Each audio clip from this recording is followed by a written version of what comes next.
London ప్రొటెస్టుల తర్వాత ప్రపంచవ్యాప్తంగా వలసలపై చర్చ మొదలైంది. అవకాశాలున్న సమాజం వైపు జనం వెళ్తారు. ఇది సహజం. ఒకప్పుడు ఆసియా, ఆఫ్రికా దేశాలను ఆక్రమించుకొని వ్యాపారం పేరుతో వచ్చి పాలించి 100 ఏళ్లు దోచుకున్న యూరప్ దేశాలు ఇప్పుడు టెన్షన్ పడుతున్నాయి. ఆసియన్లు, ఆఫ్రికన్లు ఎక్కడ తమను డామినేట్ చేస్తారో అనే భయంలో పడ్డారు.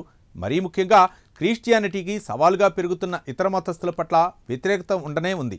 వీటికి ఆయా దేశాల్లో ఉన్న ఆర్థిక వ్యవస్థల అస్థిరత కూడా ఆజ్యం పోస్తోంది. ఈ విషయంలో ఆస్ట్రేలియా, అమెరికా, యూకేలో ప్రధాన రాజకీయ పార్టీల మధ్య చీలిక కూడా స్పష్టంగా కనిపిస్తోంది. ఇంగ్లాండ్ సంస్కృతిని, ఐడెంటిటీని కాపాడుకోవటం చుట్టూ ఆందోళనని మొదలుపెట్టినా చివరికది వలసల వ్యతిరేక నినాదాలతో హోరెత్తింది. యూకేలో గత కొంతకాలంగా ఆర్థికంగా అస్థిరత కనిపిస్తోంది. ద్రవ్యోల్బణం పెరిగి నిత్యావసరాల ధరలు పెరిగాయి.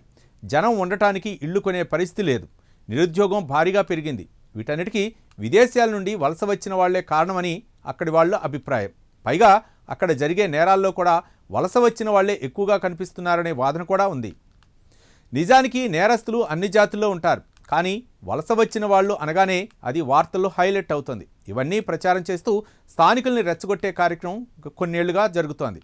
ఆస్ట్రేలియాలో భారతీయుల్ని టార్గెట్ చేస్తే ఇక్కడ మాత్రం ఆఫ్రికా నుంచి వలసలు వచ్చిన వాళ్ళని, మరీ ముఖ్యంగా ముస్లిం వలసల్ని వ్యతిరేకించడం స్పష్టంగా కనిపిస్తోంది. ముఖ్యంగా ఇంగ్లీష్ ఛానల్ దాటుతూ అక్రమంగా వచ్చే వారిపై ఎక్కువగా దృష్టి పెట్టినా నిరసనలంటూ మొదలయ్యాక అందరిపైన దాని ప్రభావం ఎంతో కొంత ఉంటుంది. ఇక ఈ ప్రొటెస్టులకు నాయకత్వం వహించిన వ్యక్తి టామీ రాబిన్సన్.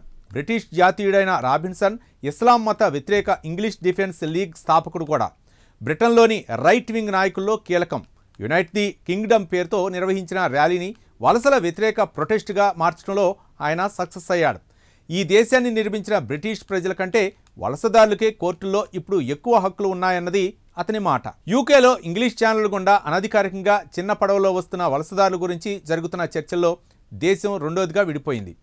యూరప్లోని అనేక ఫార్ రైట్ రాజకీయ నాయకులు, ఇన్ఫ్లుయెన్సర్లు ఎక్కువగా వలసల వల్ల ఎదురవుతున్న సమస్యల గురించి గత కొంతకాలంగా మాట్లాడుతున్నారు. అదే సమయంలో లండన్లో ఏ నేరం జరిగినా అందులో ఇతర జాతీయులు ఉంటే హైలైట్ అవుతుంది. అలాంటి ఘటనల తర్వాత శ్వేత జాతీయులు వలసలకు వ్యతిరేకంగా నిరసనలకు దిగుతున్నారు. టామీ రాబిన్సన్ గత ఏడాది అక్టోబర్లో కూడా యునైట్ ది కింగ్డమ్ ర్యాలీని నిర్వహించాలనుకున్నాడు. కానీ 2021లో ఓ సిరియా శరణార్థిపై పరువు నష్టం ఆరోపణల కేసులో కోర్టు ధిక్కరణ అంశంలో శిక్ష పడింది. ఆ తర్వాత కూడా మరికొన్ని కేసుల్లో ఇరుక్కున్నాడు. చివరికి 2025లో జనాన్ని రోడ్డెక్కించాడు.